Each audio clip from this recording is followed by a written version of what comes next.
StarCrossed is one of those games that can only really be explained by using a list of words that don't really sound like they should ever be used in combination.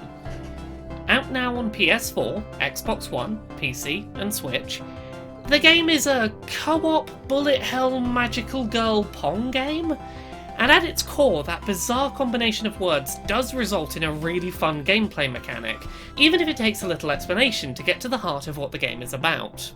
In StarCrossed, you and a friend each control one of a crew of anime girl mascots, from a big buff horned lady, to a robot previously used for destruction, to a pink magical pop star, on a quest to save the galaxy from falling apart after the theft of a magical crystal. At all times, a star bounces in a straight line between the two players, much like a game of Pong, causing damage to any enemies it hits along its trajectory. Players can time button presses to speed up the star's movement, dodge attacks, and set off super attacks, but in essence, you're trying to play Pong, where the ball is kind of magnetised toward the paddles, in order to fight aliens that shoot bullet hell patterns at you. Dodge the bullets, while keeping an eye on where you are, where your partner is, where the star's going, and what the line between you will successfully hit. While the overall plot of the game is pretty simple and bare bones, between each of its bullet hell levels, your chosen pair of characters will interact, with their interpersonal dialogue fleshing out the characters and their relationships to each other. The dialogue varies depending on which pairs of characters you play as throughout the game, and offers some nice background to break up the combat.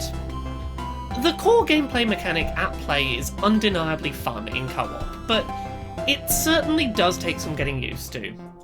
It took me a good couple of hours of play to really get to grips with the fact that I could watch the star leave my character and from there tell where the other player was on screen without having to look at them. You had to sort of learn to feel where the other character is rather than spend time watching them on screen, and that was a learning process.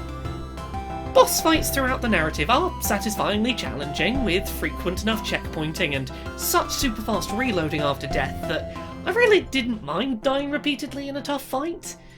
A lack of interruptions really helped give the game that one more try feeling in its progression. The game was tough, but I never felt frustrated by the challenge level of any specific enemy type.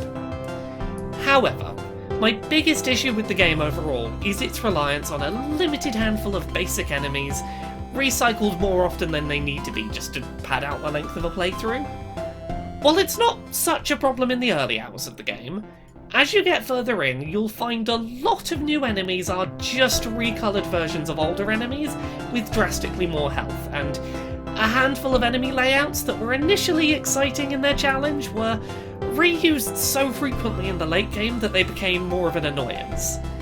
One particular configuration where two sets of enemies that can only be hit from behind stand back to each other was reused so frequently in later levels that it felt like the developers had found one challenging way to place their enemies and decided that that would do. Didn't need any more for the rest of the game. While I have been talking about StarCrossed primarily as a co-op game, it is possible, if very difficult, to play it in single player. If you're up for a real challenge, managing both characters' positions at once is a uniquely tough gaming task, and did offer some really unique enjoyment in its own right. If you've got nobody to play with, but feel confident in your skill to multitask in a bullet pattern heavy game, there is some fun to be found there. StarCrossed is a cute, queer bullet hell shooter with a really unique core mechanic. Sure, it gets a little repetitive towards the end, but until then the game offers a really unique core gameplay loop, and one that I won't soon forget. If you're up for trying out a game that does something new and interesting, and are willing to put up with a little bit of late game repetition, StarCrossed is well worth giving some time and attention.